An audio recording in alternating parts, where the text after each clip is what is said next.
Breaking news చూస్తున్నాం. సినీ దర్శకుడు రామ్ గోపాల్ వర్మకు తెలంగాణ హైకోర్టులో మరోసారి నిరాశ ఎదురైంది. చంద్రబాబు వ్యక్తిత్వాన్ని దెబ్బతీసేలా ఉన్న వ్యూహం చిత్రం విడుదలను ఆపివేయాలని టీడీపీ యువనేత నారా లోకేష్ హైకోర్టులో పిటిషన్ వేశారు. ఈ పిటిషన్ను విచారించిన హైకోర్టు సింగిల్ బెంచ్ నెల 11వ తేదీన తదుపరి విచారణను వాయిదా వేసింది. సినిమా సెన్సార్ సర్టిఫికేట్ పై స్టే విధించింది.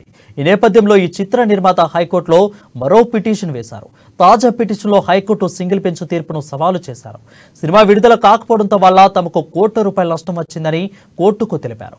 ఈ పిటిషన్ విచారించిన హైకోర్టు ధర్మాసనం సింగిల్ బెంచ్లోనే తేల్చుకోవాలని పిటిషనర్కు సూచించింది.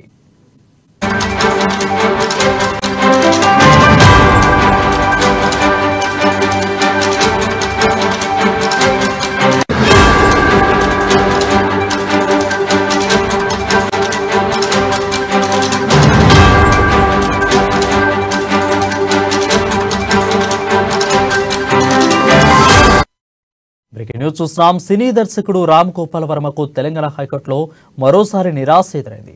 చంద్రబాబు వ్యక్తిత్వాన్ని దెబ్బతీసేలా ఉన్న వ్యూహం చిత్రం విడుదలను ఆపివేయాలని టీడీపీ యువనేత నారా లోకేష్ హైకోర్టులో పిటిషన్ వేశారు.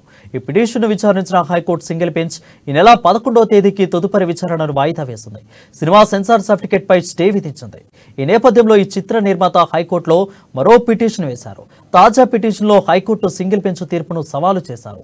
సినిమా విడుదల కాకపోవడం వల్ల తమకు ₹1,00,00,000 నష్టం వచ్చిందంటూ కోర్టులో పేర్కొన్నారు. అయితే ఈ పిటిషన్ను విచారించిన హైకోర్టు ధర్మాసనం సింగిల్ బెంచ్లోనే తేల్చుకోవాలని పిటిషనర్కు సూచించింది.